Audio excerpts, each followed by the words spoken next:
Ya, halo pemirsa, apa kabar Anda hari ini? Langsung dari studio IDX Channel Jakarta, saya Prasetyo Wibowo hadir dalam Market Review, program yang mengupas isu-isu yang menjadi penggerak ekonomi di Indonesia.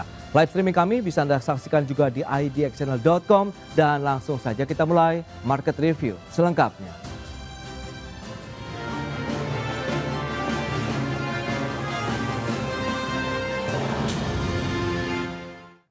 Ya, pemerintah optimis bisa mengejar pertumbuhan ekonomi hingga 6% melalui kebijakan pengaturan permintaan domestik. Bahkan pemerintah telah mengeluarkan 8 kebijakan akselerasi di tahun 2025, 4 program yang berlanjut di tahun 2026, dan 5 program penyerapan tenaga kerja.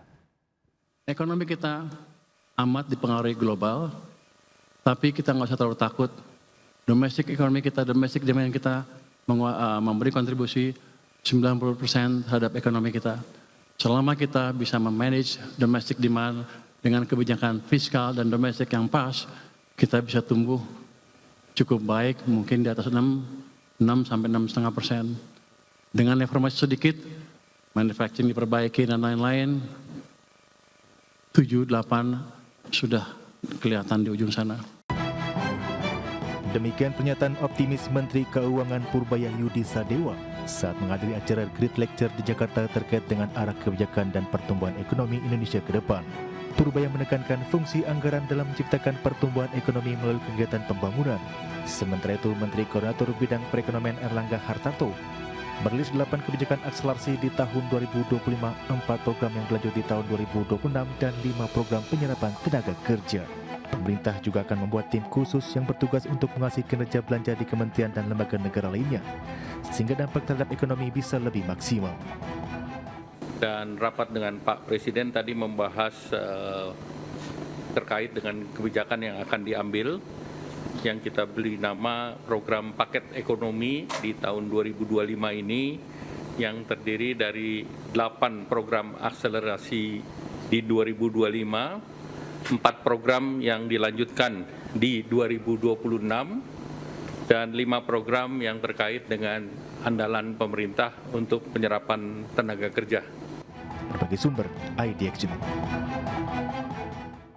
Baik pemirsa, untuk membahas tema kita kali ini, optimisme pemerintah mengejar pertumbuhan ekonomi di atas 6%, kita sudah tersambung melalui Zoom bersama dengan Bapak Beni Sutrisno, Ketua Umum Gabungan Perusahaan Ekspor Indonesia, kemudian juga ada Bapak Heri Gunawan, Direktur Next Indonesia Center. Langsung saja kita sapa ini. Ya, halo Pak Beni, apa kabar?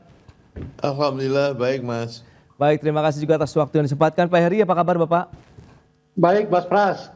Baik, terima kasih atas waktu yang disempatkan. Pak Heri, sebelum membahas lebih jauh, review dari Anda begitu, Next Indonesia melihat bagaimana sih kalau kita lihat dengan beragam insentif kebijakan-kebijakan ekonomi yang sudah diluncurkan oleh pemerintah hingga saat ini. Bahkan tadi ada yang ditambah lagi. Nah, cukup efektifkah, tepat sasaran, tepat manfaat, atau bagaimana kalau pandangan Next Indonesia melihatnya?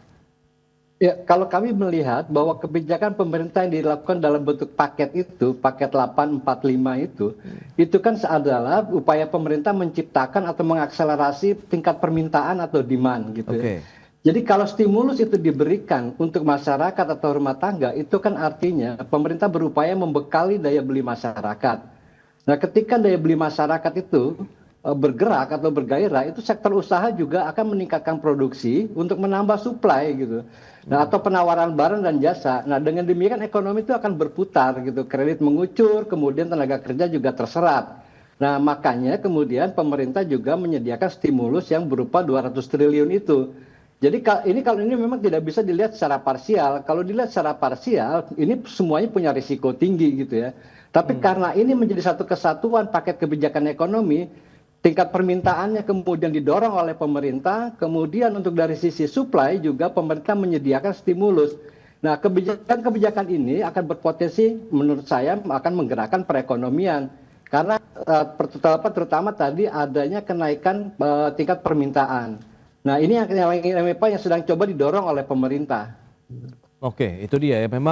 Memang ada plus minusnya, tapi memang ujungnya adalah bagaimana menggerakkan lagi ekonomi di masyarakat begitu ya, dari sisi tingkat konsumsi. Ya. Baik, nah pelaku ekspor sendiri Pak Beni, Anda melihat bagaimana dengan beragam stimulus yang sudah diberikan, karena kan tidak hanya kepada meningkatkan daya beli masyarakat, tapi dunia usaha pun juga mendapatkan insentif yang diberikan begitu nih Pak Beni. Ya, ini memang berita yang cukup menggembirakan ya. Yang selama ini kan kita sepertinya terjebak dalam satu sistem yang kelihatannya nggak bisa diapa-apain.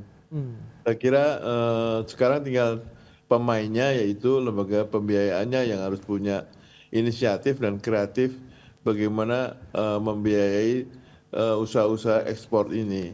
Tentu ada risiko, setiap usaha pasti ada risiko. Sepanjang risikonya itu bisa di-cover oleh dilakukan mitigasi dan di-cover oleh pendapatan yang cukup untuk menanggung risiko, saya kira nggak ada masalah. Dalam ekspor hanya dua gamenya.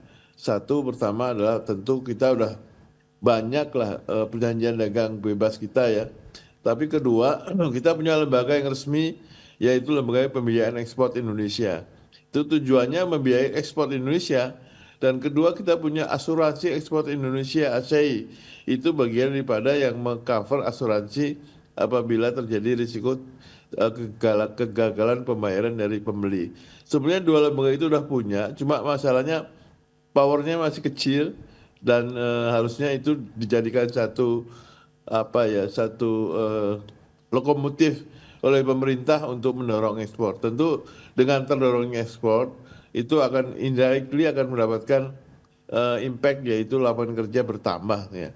Jadi saya kira ini berita yang bagus. Oke. Tapi kalau kita lihat dari loan deposit ratio-nya bank sebetulnya masih punya bank itu likuiditas ya, apalagi sekarang ditambahin banyak banget. Jadi bank harus berpikir keras Betul. menyalurkan si tambahan tadi. Kalau tidak akan menjadi beban banknya juga. Betul betul. Nah itu dia menarik kalau kita lihat dengan beragam upaya yang sudah dilakukan kemudian membanjiri likuiditas sektorial melalui perbankan begitu karena ada 200 triliun tadi yang sudah dianggarkan. Nah Pak Heri Anda melihat bagaimana nih kondisi seperti ini?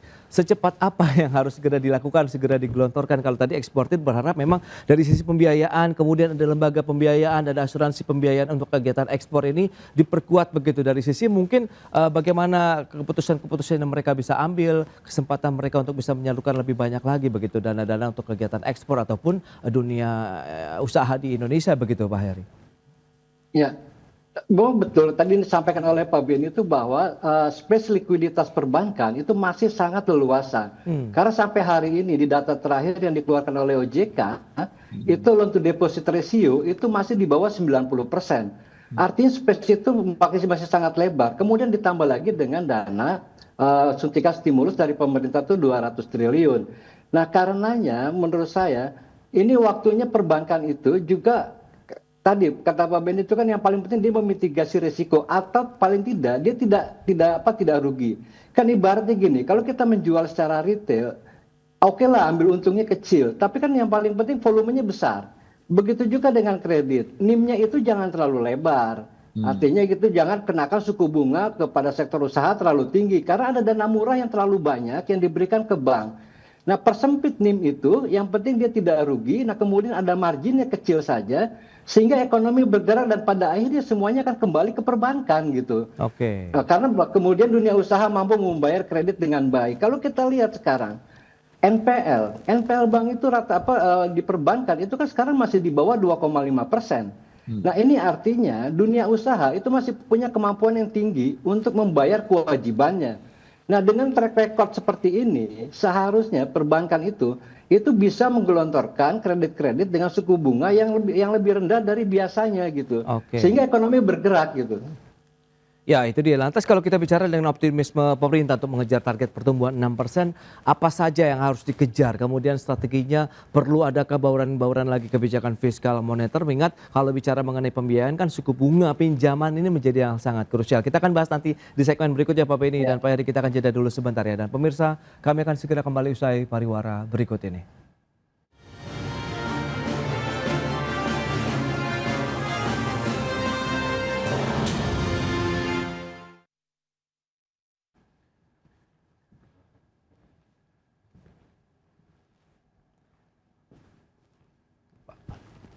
Izin saya sampaikan infografis dulu sebentar ya Pak. Yuk, silakan. Ya. Ada yang 8 program akselerasi, kemudian 5 program penyerapan tenaga kerja, 4 program tambahan. Yang penting sih Indonesia actionnya sih Pak ya. Iya, betul. Kalau bikin jargon-jargon jagolah kita. Oke.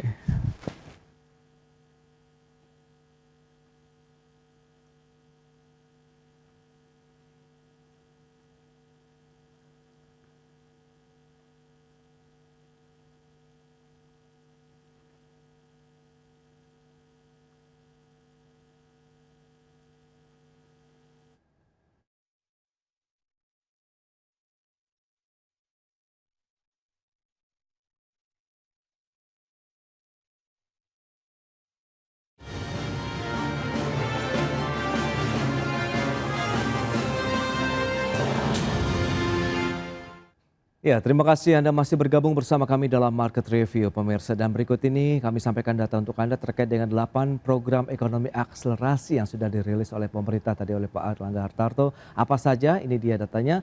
Yang pertama adalah program magang. Ini lulusan perguruan tinggi atau maksimal adalah fresh graduated ini bisa dilakukan sehingga serapan kemudian bentuk-bentuk pelatihan kesempatan bekerja bagi lulusan perguruan tinggi akan memiliki ruang yang lebih luas lagi begitu, apalagi nanti pemerintahan ini tidak hanya di pusat saja, daerah juga menyelenggarakan kegiatan yang sama begitu. Kemudian ada perluasan PPh pasal 21 ditanggung oleh pemerintah untuk pekerja di sektor terkait dengan pariwisata.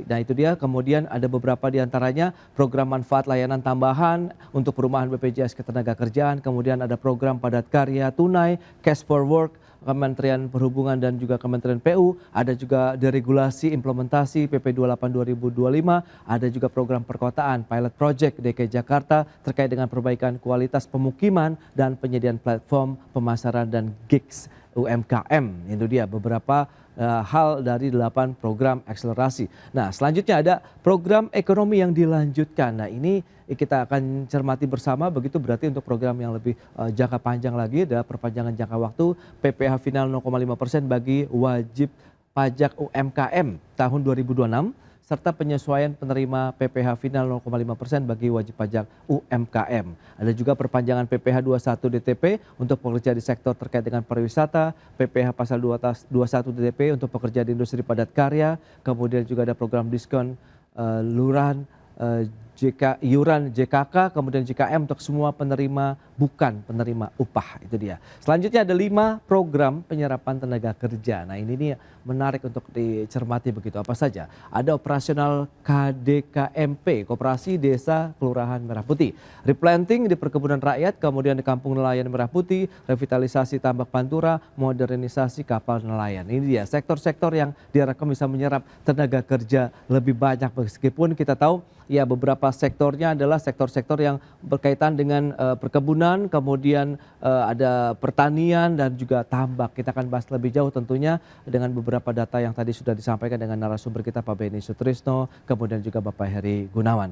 Baik, dengan beberapa data tadi yang sudah disampaikan Pak Heri, Anda melihat seperti apa sih 8 program akselerasi, kemudian ada 4 program yang akan dilanjutkan, 5 program untuk penyerapan tenaga kerja. Nah, kalau kita bicara mengenai program, kemudian ini sudah tersosialisasi dengan cukup masif begitu oleh pemerintah dan juga sudah diterima oleh masyarakat.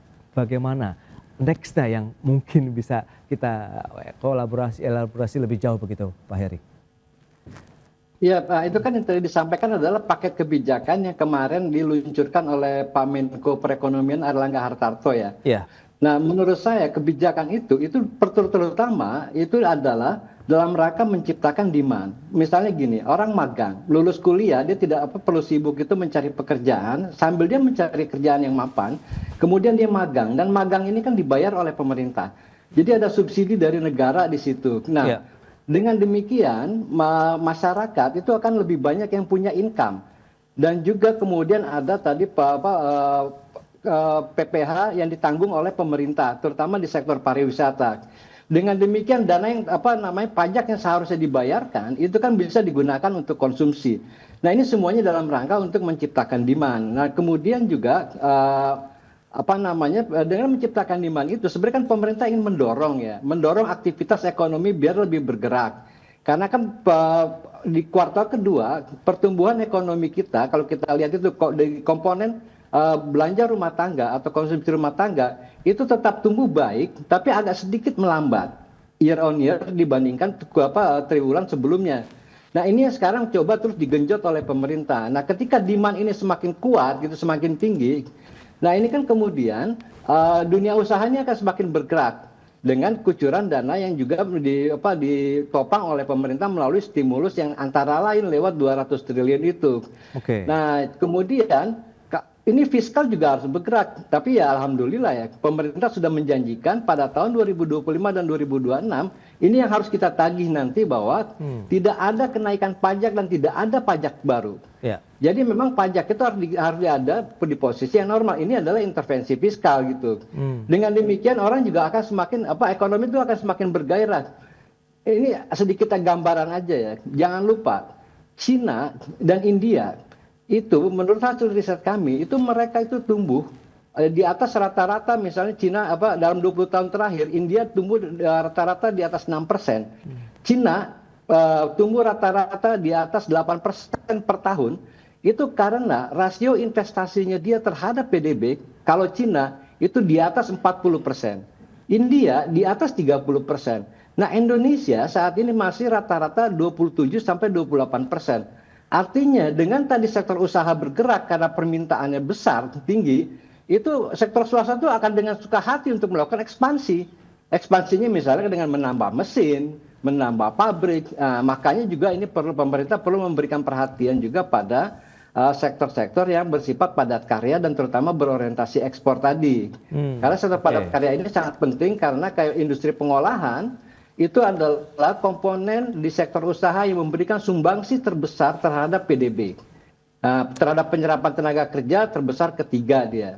Nah kira-kira seperti itu Mas Pras. Baik. Nah Pak Beni, lantas kalau Anda melihat bagaimana dengan optimisme yang tengah dibangun oleh pemerintah terkait dengan pertumbuhan ekonomi, dengan beragam kebijakan-kebijakan tadi, insentif yang semakin banjir begitu di akhir tahun 2025 ini bagi sektor industri khususnya yang berorientasi ekspor ini, Pak Beni? Ya, niat pemerintah nama itunya udah bagus sekali, tinggal sekarang pelaksanaannya. Dalam pelaksanaan ini saya kasih contoh ya, artinya di samping tadi bunga bank itu juga harus turun, NIM-nya diperkecil, akses ke perbankan juga tidak sesulit sekarang. Ya, saya kasih contoh saja, kalau kita mendapatkan pesanan dari perusahaan di luar negeri dengan LC, letter of credit dari bank nomor 1 di dunia, itu di Indonesia nggak bisa dijaminkan, nggak bisa back to back, tetap jaminannya minta tanah dan rumah. Itulah akibatnya membuat harga tanah dan rumah meningkat, sehingga PPB juga naik. Nah akses kredit ini, UMKM ini kan harusnya khususnya untuk UMKM ya, UMKM ini kan backbone ekonomi kita di UMKM. UMKM harus dipermudah aksesnya. Jadi kalau aksesnya UMKM itu ngikutin aturan OJK, jarang yang bisa masuk ke sana. Ya, ini harus ada lembaga kayak asuransi lah. Apapun pasti ada yang gagal kan dari UMKM sekian banyak dari 100 misalnya gagal 30. Risiko itu dicarikan asuransinya apa agar UMKM-nya bergerak. Sekarang UMKM masuk ke bank itu takut. Takut dia. Terus tujuannya apa asal UMKM nggak disupport, karena UMKM lah sudah terbukti dia backbone ekonomi kita di UMKM. Baik. Nah ini dia, kalau kita lihat dengan pemerintah juga memastikan belanja kementerian lembaga ini akan lebih optimal lagi hingga akhir tahun begitu. Bahkan Pak Purwaya sudah memberikan sinyal akan ada satu badan khusus atau mungkin di dalam Kementerian Keuangan yang akan mengawasi secara langsung nih belanja-belanja dari kementerian lembaga negara. Kita akan bahas lebih jauh nanti di segmen berikutnya. Kita akan jeda kembali sebentar Pak. Dan pemirsa tetaplah bersama kami.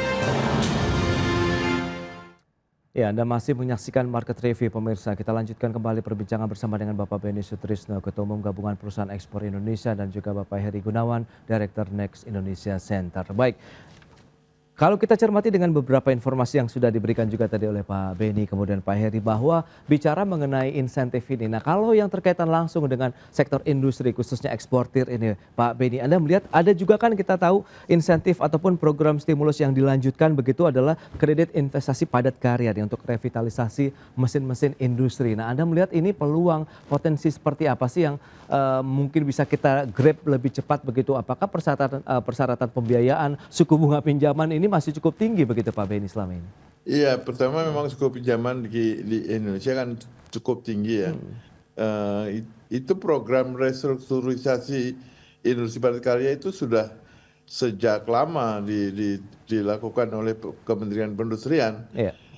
Bahwa kalau kita memperbaiki, yaitu membeli mesin baru, 10% itu dipikul oleh pemerintah, di-reimburse kepada pemerintah 10%. Jadi pemerintah ikut menyumbang 10%. Oke. Tapi kan pemerintah juga punya budget yang terbatas sekali. Nggak mungkin dia bisa mendorong semuanya diperbaiki. Kenapa ini terjadi? Karena dalam hitung-hitungan cost structure, kalau kita masukkan depresiasi itu sesuai dengan peraturan akuntan publik, maka harga produk kita pasti mahal dan nggak kompetitif. Kalau kita rubah, kita turunkan ke depresiasi cost-nya, maka pada waktu teknologi ada yang baru, kita nggak mampu beli mesin yang baru. Jadi ini chicken and egg nih.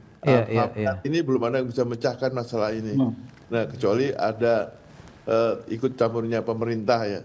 Nah, saya pernah ke Cina, saya tanya di satu pabrik, menanyakan buruhnya itu bayar pajak nggak? Nggak bayar pajak, buruh di sana PPh 21-nya nggak ada. Kenapa? Kok nggak ada?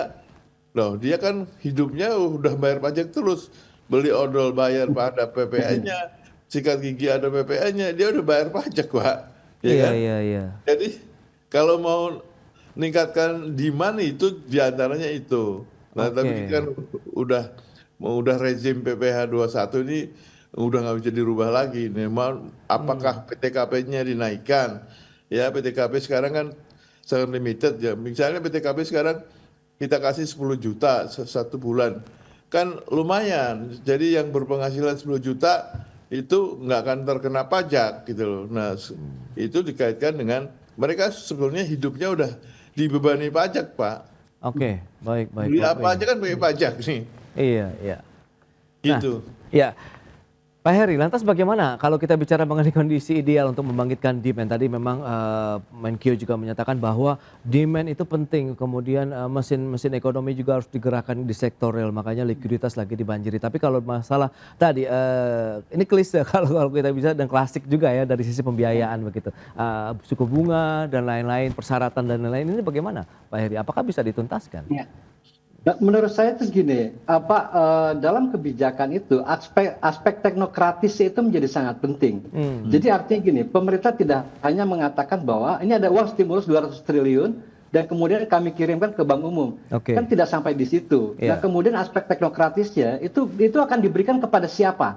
Nah, itu kepada sektor usaha apa? Dan itu suku bunganya berapa? Karena kan ada subsidi gitu di situ. Nah, ini yang harus dikawal oleh pemerintah. Makanya harus dikawal dengan diketat dengan pemerintah. Kalau perlu ada timeline. Misalkan tahun ini harus tersalurkan misalnya katakanlah 30 triliun atau 60 triliun. Nah, sektornya misalnya sektor padat karya. Nah, ini yang menurut saya itu aspek teknokratisnya yang memang harus dijaga supaya kendala-kendala itu bisa dikendalikan. Kan kita punya sekarang lembaga misalnya namanya Badan Pengendalian Pembangunan dan Investigasi Khusus. Itu satu lembaga yang dibentuk langsung di bawah presiden. Dan lembaga itu bisa berbuat banyak tuh.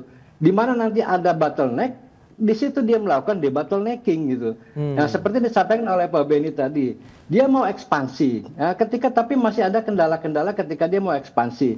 Nah, ini kemudian dilakukan debottlenecking di mana mestinya misalnya bisa saja, misalkan untuk impor mesin yang memang digunakan untuk produksi, itu kan ada mekanisme pajak ditanggung oleh pemerintah.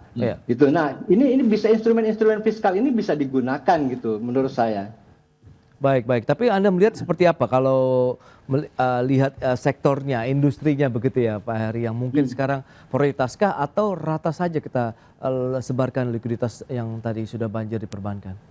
Nah, kalau menurut saya begini, kita bikin kajian, kalau dana yang 200 triliun ini diberikan untuk terutama untuk konsumsi, maka itu tidak akan jadi apa-apa. Tapi ini harus diberikan kepada sektor usaha. Karena tingkat elastisitasnya, dia akan mampu mengungkit perekonomian atau PDB itu 1,44 kali. Jadi artinya ini tidak akan menjadi ada nilai lebih yang bisa added value yang diberikan. Nah, kira-kira sektornya apa saja? Nah, kalau menurut kajian kami itu paling tidak ada 8 sektor yang memiliki tingkat pengungkit perekonomian itu lebih dari 1 kali. Itu yang pertama misalnya ya, itu industri pengolahan. Kemudian ada sektor pertanian. Kemudian yang ketiga perdagangan besar dan eceran, yang di dalamnya reparasi mobil dan sepeda motor. Yang keempat itu adalah penyediaan akomodasi makanan dan minuman. Ini lebih ke pariwisata gitu ya. Kemudian transportasi dan pergudangan, informasi dan komunikasi. Kemudian jasa pendidikan, dan terakhir adalah real estate dan administrasi pemerintahan. Nah, 7 sektor ini yang paling tepat untuk dikucurkan dana stimulus yang 200 triliun itu kalau kita ingin targetnya adalah mengungkit perekonomian. Nah, karena tadi itu rata-rata tuh bisa mengungkit sekitar 1,44 kali. Tapi kalau untuk konsumsi, nah ini bisa tidak terjadi, bisa jadi nggak jadi apa-apa nanti itu. Betul, padat karya dan menyerap juga banyak tenaga kerja industri yang seperti itu yang memang harus menjadi prioritas. Baik, Pak Beni dan juga Pak Heri, sayang sekali waktu terbatas ini. Terima kasih banyak atas informasi, update dan juga insight yang sudah diberikan kepada pemirsa pada hari ini. Selamat melanjutkan aktivitas Anda kembali. Salam sehat, sampai berjumpa kembali Pak Beni, Pak Heri. Terima kasih. Sampai jumpa, Mas Pras. Terima kasih. Pak Heri, Mas Pras, terima kasih. Ya. Pemirsa, pemerintah membuka peluang untuk merevisi rancangan anggaran pendapatan dan belanja negara atau RAPBN tahun 2026. Namun demikian, Menteri Keuangan Purbaya Yudi Sadewa menuturkan rencana revisi RAPBN 2026 masih bersifat sementara dan belum diputuskan bersama DPR. Menteri Keuangan Purbaya Yudi Sadewa mengisyaratkan perubahan rancangan anggaran pendapatan dan belanja negara atau RAPBN 2026 mungkin terjadi. Purbaya menyatakan hal tersebut usai bertemu Presiden Prabowo Subianto pada hari Rabu pekan lalu. Namun demikian, Purbaya menekankan bahwa revisi rancangan APBN 2026 masih bersifat sementara karena belum diputuskan bersama DPR. Soal perubahan anggaran yang mungkin terjadi, tapi saya belum bisa bicarakan karena masih didiskusikan dengan DPR. Tapi itu baru anggaran PMK aja, bukan APBN keseluruhan. Yang Presiden tadi? Nah, itu yang ke Presiden anggaran PMK aja atau APBN keseluruhan? APBN keseluruhan.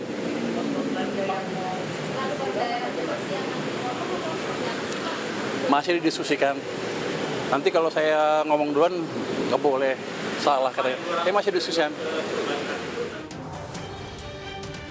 Dalam kesempatan yang terpisah, Purbaya mengisyaratkan pemerintah akan meningkatkan anggaran transfer ke daerah dalam RAPBN 2026.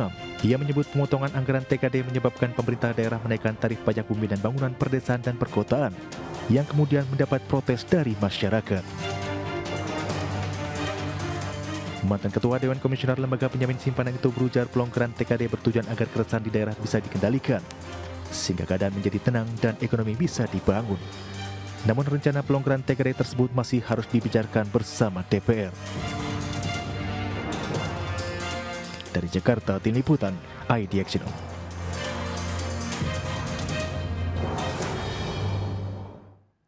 Ya, pemirsa, untuk membahas tema kita kali ini, menilik rencana pemerintah merevisi RAPBN tahun 2026, kita sudah tersambung melalui Zoom bersama dengan Ibu Sarmila Yahya, Wakil Ketua Umum Bidang Pengembangan Potensi, Kolaborasi dan Pendanaan Kadin Indonesia. Kemudian juga ada Bapak Rizal Taufikur Rahman, Kepala Pusat Makroekonomi dan Keuangan Indef. Langsung saja kita sapa ini. Halo Bu Sarmila, apa kabar? Baik, sehat Mas Pras, sehat. Baik, terima kasih atas waktu yang disempatkan. Pak Rizal, apa kabar juga Pak? Baik, alhamdulillah Mas Pras. Baik, terima kasih juga atas waktu yang disempatkan. Ini menarik kalau kita cermati dengan ada wacana tadi ya untuk melakukan revisi dari rancangan anggaran pendapatan belanja negara tahun 2026 begitu. Anda melihat bagaimana? Apakah isyarat-isyarat ini memang menjadi upaya juga kita untuk melakukan mungkin ada beberapa realokasi anggaran atau seperti apa kalau Pak Rizal melihat begitu wacana ataupun rencana ini? Iya, saya kira kan sekarang proses ya, secara prinsip kan rencana revisi itu masuk akal ya, karena kan memang di sekarang RAPBN 2026 kan belum disahkan ya, Ya. masih dibahas gitu di DPR ya, di Banggar gitu ya, dan tentu postur RAPBN yang pada intinya menempatkan belanja negara kisaran 3.786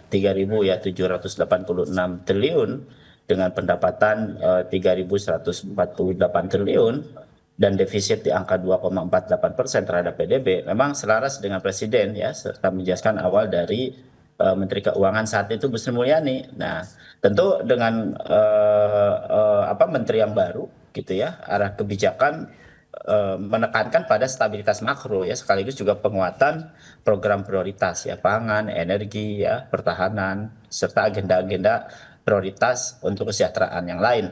Nah, selain menjaga disiplin fiskal ya dalam koridor batas defisit kurang dari 3%, maka ini menandakan apa? Kombinasi antara pro pertumbuhan, namun tetap harus dihitung ya, Oke. dengan tetap bertumpu pada konsumsi domestik. Itu yang penting, konsumsi domestik, kemudian penguatan ketahanan serta sinyal-sinyal prudent atas fiskal.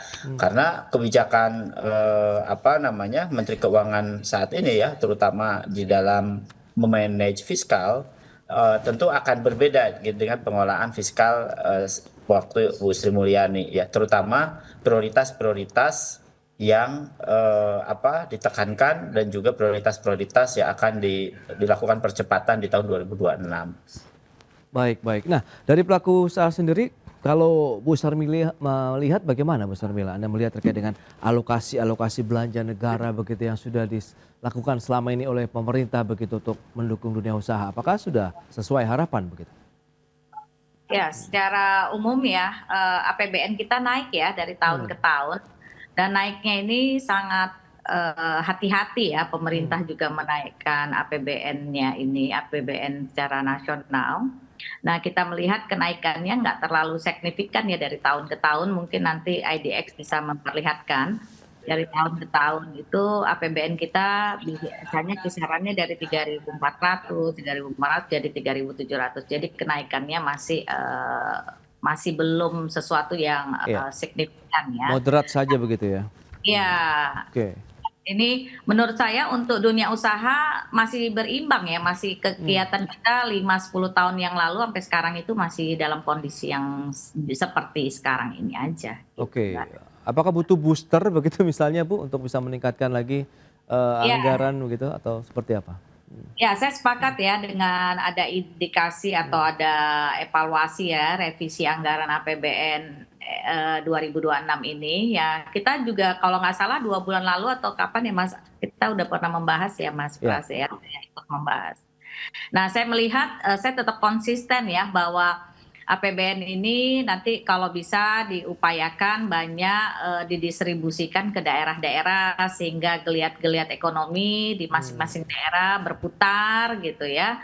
Dan pusat pada prinsipnya fokus kepada kementerian dan lembaga terkait yang bisa betul-betul memberikan dongkrak atau daya ungkit terhadap proses-proses daripada profit center ya, jadi bukan cost center seperti itu. Baik. Nah, kalau misalnya dengan beberapa poin yang tadi sudah disampaikan Pak Rizal, Anda melihat masih ada ruang fiskal tidak sih kalau pemerintah memang bisa membooster lagi begitu dunia usaha kita untuk bisa menggerakkan lagi mesin-mesin ekonomi kita begitu nih Pak Rizal? Ya, masih di mute Pak. Ya, setidaknya ada 3 kelompok penyesuaian krusial ya, itu bisa menjadi booster ya. Pertama asumsi makro ya. Jadi asumsi makro saya kira agar lebih realistis ya dengan siklus pelonggaran ini ya, terutama tentu ada pelonggaran di beberapa kebijakan utamanya di moneter ya, misalnya the Fed, kemudian juga risiko komoditas atau iklim, yang itu tentu berdampak terhadap proyeksi pendapatan dan juga biaya bunga ya. Yang kedua berkaitan dengan komposisi belanja ya, jadi lebih besar belanja produktif, misalnya infrastruktur yang pangan ya, pendidikan, kemudian juga peningkatan SDM gitu ya. Dan seraya mengendalikan belanja yang berisiko ya, yang rendah multiplier ya, sehingga penguatan bantalan sosial tetap penting, namun tetap harus tepat sasaran. Nah, yang ketiga adalah masalah pembiayaannya dan juga penerimaan. Tentu saja target pajak ya melalui PNBP juga menjadi penting, apalagi misalnya berkaitan dengan penerimaan PNBP yang kredibel. Optimalisasi TKD, saya setuju dan juga mengapresiasi pemerintah kalau ini ditilik ulang, dilihat ulang begitu ya. Karena kalau TKD dikurangi apalagi kisaran 30%, hampir 300 triliun gitu ya lebih, atau 313 triliun, maka ini berpotensi pertumbuhan ekonomi di daerah itu akan turun, akan melambat. Kalau kita agregasikan, terjadi pelambatan pertumbuhan ekonomi secara agregat. Nah, ini yang harusnya ditinjau ulang, yang lebih realistis ya, apalagi strategi dari pemerintah dengan Menteri Keuangan yang baru ini, agresivitas di sektor keuangan dengan likuiditas uang ya, terutama di M2-nya gitu ya. Ini kan tentu akan membooster ya supaya daerah-daerah merespon ya kredit ini ya. Bahkan kemarin terakhir kan akan didorong terhadap UMKM dan juga koperasi. Oke. Termasuk juga koperasi merah putih kan begitu ya. Meskipun agak harus hati-hati begitu berkaitan dengan alokasinya gitu dan juga tentu saja distribusinya. Nah, Pak Rizal, ini kan waktu terus berjalan begitu menjelang akhir tahun juga. Sementara tadi pembahasan juga masih sementara begitu, belum mengkerucut begitu karena kan masih akan ada pembahasan dengan DPR dan lain-lain. Apakah ini butuh waktu yang lebih lama lagi atau seperti apa? Kita akan bahas nanti di segmen berikutnya. Kita akan jeda sebentar nih Pak Rizal dan juga Bu Sarmila. Dan pemirsa, kami akan segera kembali usai pariwara berikut ini.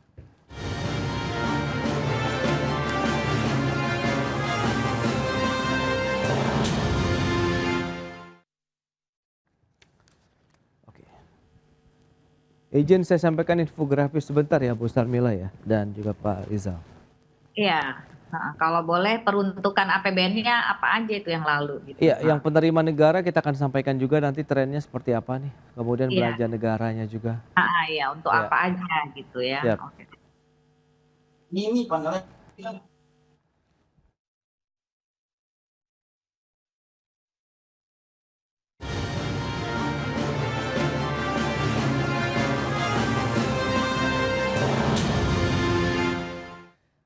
Ya, Anda masih menyaksikan Market Review pemirsa dan berikut ini kembali kami sampaikan data untuk Anda. Kita akan cermati seperti apa sih tren penerimaan negara begitu seperti yang bisa Anda saksikan juga di layar televisi Anda. Baik, ini dia. Bagaimana dengan penerimaan negara dari tahun 2023, kemudian 2024, proyeksi tahun ini dan juga tahun 2026. Baik, kita lihat 2.783,9 triliun untuk 2023 naik terus sampai dengan 2.850 triliun di tahun 2024. Tahun ini diharapkan bisa mencapai 2.865,5 triliun rupiah untuk penerimaan negara. Dan selanjutnya tahun depan 3.147,7 triliun. Semakin tinggi tren dari sisi penerimaan yang diharapkan begitu ya. Dan selanjutnya kita akan cermati bersama bagaimana dengan belanjanya. Nah, ini dia belanja negara juga kita akan lihat trennya juga tidak jauh berbeda, semakin tinggi penerimaan berarti semakin banyak anggaran yang bisa kita belanjakan tentunya oleh pemerintah yang bisa menggerakkan lagi mesin-mesin ekonomi Indonesia. 2.786,4 triliun di tahun 2021, naik lagi tahun 2022 3.000, kemudian 2023 3.100-an, 2024 3.350,3 triliun dan di tahun 2025 ini diharapkan mencapai 3.527,5 triliun rupiah. Sementara di dalam RAPBN tahun 2026 ini naik lagi targetnya 3.786,5 triliun rupiah dan ini semoga bisa tercapai di tahun ini karena kita tahu ada banyak sekali stimulus-stimulus ekonomi yang digelontorkan oleh pemerintah untuk bisa menggerakkan lagi bagaimana daya beli masyarakat, tingkat konsumsi di masyarakat, dan akhirnya bisa menggerakkan juga roda perekonomian Indonesia. Dan selanjutnya bagaimana dengan alokasi dana TKD dalam RAPBN tahun 2026. Ini dia lokasi dana TKD untuk RAPBN 2026. Dana bagi hasil ada sekitar 45,1 triliun, dana alokasi umum atau DAU sekitar 372,8 triliun, kemudian DAU-nya dana alokasi khusus DAOK maksud kami 155,5 triliun, ada dana otsus, kemudian dana keistimewaan DIY, dana desa dan insentif fiskal. Ini dia kalau kita lihat komposisinya ya, alokasi dana TKD begitu di RAPBN tahun 2026. Dan bagaimana juga kita cermati kerangka kebijakan TKD di tahun 2026. Baik, ini dia bisa Anda saksikan juga kembali. Ya, ini untuk kebutuhan belanja pegawai dan operasional pemerintah daerah tentunya. Kemudian alokasi TKD memperhatikan Undang-Undang Otsus Aceh dan Papua, keistimewaan DIY, kemudian dana bagi hasil. Dan selanjutnya dana desa mendukung program Kopdeskel Merah Putih. Kebijakan dana bagi hasil memperhitungkan belanja prioritas pusat untuk masyarakat daerah. Dan berikutnya mendorong pembiayaan kreatif atau inovatif untuk pembiayaan dan juga pembangunan daerah. Jadi memang ini dia kebijakan-kebijakan TKD di tahun 2026 lebih mengerucut, semoga ini juga lebih tepat sasaran lagi dan dirasakan manfaatnya secara langsung terutama untuk masyarakat di daerah. Kita akan lanjutkan kembali tentunya perbincangan ini bersama dengan Ibu Sarmila Yahya, kemudian juga Bapak Rizal Taufikur Rahman. Baik, itu dia dengan beberapa data tadi yang sudah disampaikan. Pak Rizal, apa yang bisa Anda cermati begitu bicara mengenai beragam instrumen yang sudah disiapkan, kemudian ada wacana untuk merevisi. Butuh waktu berapa lama sih kalau kita bicara mengenai adanya revisi ataupun realokasi lah kalau kita lihat untuk anggaran RAPBN tahun 2026 dan seberapa urgentnya nih? Pak Rizal, silakan. Yang pasti kalau untuk menyusun APBN itu kan ada siklusnya ya Mas Pras ya. Jadi akhir September biasanya kalau mengikuti waktu-waktu seperti tahun-tahun sebelumnya di akhir September itu sudah ketuk palu gitu ya untuk APBN, undang-undang APBN. Dan saya kira masih ada waktu ya setengah bulan ini untuk merampungkan perubahan-perubahan itu. Dan saya kira masih sangat memungkinkan begitu ya antara teknokrasi yang disampaikan oleh pemerintah revisi-revisi itu dengan tentu saja keputusan-keputusan politis gitu ya di wilayah DPR gitu ya, sehingga sinkronisasi antara karena kan kalau bicara APBN kan sebenarnya produk politik gitu ya, yang tentu saja harus disinkronkan gitu ya antara kebutuhan dari pemerintah begitu ya dengan tentu saja background dari kepentingan-kepentingan dan juga prioritas-prioritas politik, sehingga tentu saja pembangunan ya tidak hanya dari sisi anggaran tapi juga dari sisi implementasi pembangunan nasional dan lingkup ya politik anggaran menjadi sinkron gitu, karena saya kira penyesuaian-penyesuaian ini harus tetap dilakukan gitu ya di waktu yang tersisa hampir di setengah bulan ini ya, sesuai dengan siklus anggaran yang biasa dilakukan. Oke, Bu Sarmila, Anda melihat bagaimana dengan coba tadi sudah data yang disampaikan tren belanja penerimaan negara memang trennya naik, tapi kan Anda sampaikan juga ini cenderung moderat begitu. Nah, ini bisa menjadi booster juga, game changer juga dengan alokasi anggaran ini dalam RPBN ataupun APBN tahun 2025 untuk mendorong sektor usaha kita, Bu. Ya, jadi Pak Pras, saya melihat kan betul dalam siklus itu tidak terlalu luar biasa ya antara tahun ke tahun dalam 5 tahun terakhir ini, sehingga harapan kita tidak bisa berubah sampai 180 derajat ya dengan adanya perubahan Menteri Keuangan yang baru ini. Tidak akan terjadi yang luar biasa, tetapi ada sesuatu energi baru ya yang saya lihat, bahwa kebijakan fiskal ataupun insentif fiskal ini akan dikuatkan ya melalui Kementerian Keuangan yang baru ini. Saya melihat di samping kebijakan moneter ya memang selalu diarahkan. Jadi ada kombinasi kebijakan fiskal dan kebijakan moneter yang nantinya akan dimainkan untuk memperkuat ekonomi kita. Jadi ada pajak, ada belanja negara, ada defisit anggaran, itu kan ke fiskal ya, dampak fiskalnya. Dan moneter nanti juga akan dilihat suku bunga, kemudian juga jumlah uang beredar, kemudian operasi pasar terbuka ya. Jadi artinya saya melihat ada permainan dua kebijakan, yaitu kebijakan fiskal dan kebijakan moneter yang akan dikuatkan. Dan saya melihat insentif fiskal yang akan dikuatkan lagi di era Pak Prabowo di akhir tahun ini, gitu. Ya, tapi menurut Anda kan kita tahu sebenarnya kebutuhan dari dunia usaha di bagian yang mananya, Bu Sarmila. Mengingatkan banjir insentif stimulus ekonomi juga diberikan tidak hanya untuk dunia usaha tapi membangkitkan demand masyarakat begitu dengan adanya PPh 21 DTP, kemudian ada lagi kebijakan-kebijakan insentif lainnya begitu untuk beragam sektor usaha di sana. Ya, kalau buat saya Pak, kebijakan-kebijakan yang akhir-akhir ini dikeluarkan dalam 1-2 hari ini, itu kebijakan-kebijakan yang lebih kepada kebijakan fiskal ya, yang memang dampaknya kepada masyarakat secara langsung. Dan nanti kita akan perkuat nanti adalah pajak-pajak ya, pajak-pajak yang memang berbasis kepada industri-industri yang menjadi industri-industri yang menjadi pilihan-pilihan daripada pemerintah ya untuk dalam pelaksanaannya keuangan ini gitu. Baik. Jadi ada sektor-sektor, saya berharap sih ada 20 sektor ya unggulan pemerintah yang memang menjadi keberpihakan pemerintah terhadap penguatan ekonomi Indonesia.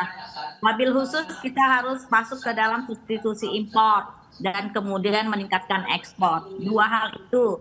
Dan yang pasti UMKM yang dibidik, saya berharap UMKM yang dibidik itu adalah UMKM kelas menengah yang saat ini dibutuhkan kerja kerasnya dan kerja kuatnya untuk mengungkit ekonomi kita di samping UKM mikro dan kecil, gitu Mas. Baik. Nah, Pak Rizal, dengan beberapa informasi yang juga diberikan oleh Bu Sarmila, kebutuhan-kebutuhan dari dunia usaha. Nah, ini bicara mengenai revisi era APBN begitu, meskipun tadi juga masih ada rencana yang lebih jauh lagi ke depan. Anda melihat bagaimana dengan target-target pertumbuhan ekonomi kita 6% di tahun depan, kemudian tahun ini 5%-an begitu, Pak Rizal. Anda melihat ini sudah cukup on the track tidak sih begitu dengan kebijakan, kemudian juga dengan implementasinya juga nanti? Saya kira kan implementasi itu biasanya ada lag ya, dan tentu harus realistis pemerintah gitu.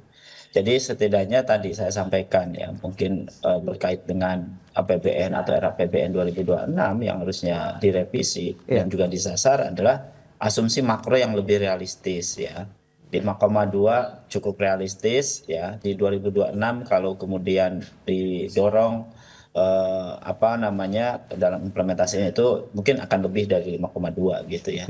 Tapi kalau 6 rasanya terlalu tinggi ya, terlalu optimis gitu ya. Kemudian belanja negara yang harusnya lebih ke yang produktif ya. Sekarang ada saldo 200 triliun ya, hendaknya diimbangi oleh penurunan PPN gitu ya, atau juga pajak penghasilan. Itu menarik tuh ya, sehingga pelan-pelan namun pasti kan akan ada perbaikan. Jadi kalau kemudian sekarang PPN apalagi ke Bank Himbara ya, harapannya bisa diserap ya likuiditas itu oleh kredit sektor real, memang nggak mudah gitu ya. Sekarang kan likuiditas memang banyak di perbankan ya, cuma kan masalahnya permintaan kreditnya yang mandek gitu.